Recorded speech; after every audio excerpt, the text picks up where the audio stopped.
Formaggi, olio, verdure, carne e vini. Sono ben 88 le tipicità venete riconosciute dai marchi europei DOP, IGP, STG, DOC, DOCG, IGT. A far conoscere meglio questi prodotti a denominazione d'origine, vere eccellenze dell'enogastronomia nazionale, da 5 anni ci pensa il Festival delle DOP Venete, manifestazione itinerante che si è tenuta di recente a Godega di Sant'Urbano, in provincia di Treviso. Un appuntamento importante per riflettere sul futuro del comparto agroalimentare, che ad oggi è uno dei settori più solidi dell'economia veneta. E direi l'occasione per riconoscere il grande lavoro che fa l'agricoltura e anche il mondo del turismo, mi lasci dire, della recettività, visto e considerato che stiamo parlando di industria e agricoltura che cubano circa 24 miliardi di euro, il che vuol dire che è la più grande industria in Veneto in assoluto. Partiamo dalle nostre aziende agricole, dai 350 prodotti tipici che abbiamo in Veneto, molti a marchio. Partiamo dal fatto che la valorizzazione di un prodotto tipico è la valorizzazione del territorio e della nostra identità, ma è anche un grande motore di attrazione turistica. Per questo motivo il Veneto è la prima regione turistica d'Italia. Qui c'è tutto il mondo dell'agricoltura veneta e i nostri enti che appunto come Veneto Agricoltura hanno veramente espresso il meglio oggi qui in questa manifestazione.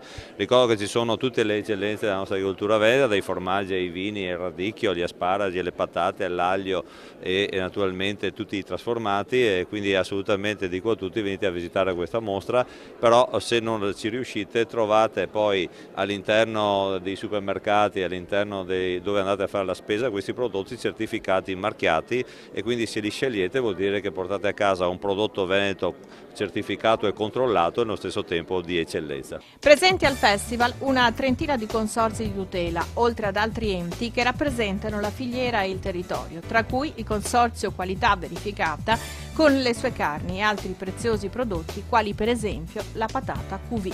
Abbiamo portato nel Festival delle DOP la piazza dei prodotti qualità verificata, perché siamo circondati dal latte, dalla carne e dall'ortofrutta. Praticamente stiamo cercando di valorizzare il marchio di proprietà della Regione Veneto che identifica i prodotti. Nel nostro caso, ecco, io faccio sempre riferimento al marchio rosso, che è quello di qualità verificata della carne, per dire ai consumatori: cercatelo per trovare la nostra carne, la carne dei nostri allevatori, altrimenti sui banchi a taglio la carne è tutta rossa, arriva anche dall'estero perché noi siamo importatori netti di carne, e quindi l'unico sistema certo per trovare la nostra carne è quello di andare alla ricerca del marchio. Grande attenzione è stata data ai formaggi grazie alle degustazioni guidate promosse da Caseus Veneti. Oggi siamo qui a rappresentare appunto tutte le eccellenze casearie venete DOP, e attraverso degustazioni, attraverso un punto vendita cerchiamo di coinvolgere la popolazione, cerchiamo di coinvolgere le persone e far capire l'importanza delle DOP per il territorio. Ricordo che la DOP in sostanza, in ultima analisi, è proprietà esclusiva del territorio dove viene prodotta, e quindi in questo caso del Veneto.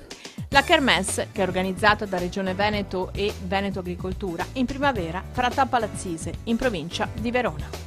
La prossima edizione sarà l'anno prossimo, a maggio, il 13 maggio mi pare, a Lazzise. Anche quello è un contesto molto bello, e cerchiamo in quell'occasione di poter avere un contatto più vicino anche con quelli che sono i turisti del lago di Garda. Non dimentichiamo che ci sono diversi milioni di turisti all'anno che si avvicinano al lago di Garda, quindi cerchiamo di farlo una volta verso est e una volta verso ovest di questa nostra meravigliosa regione.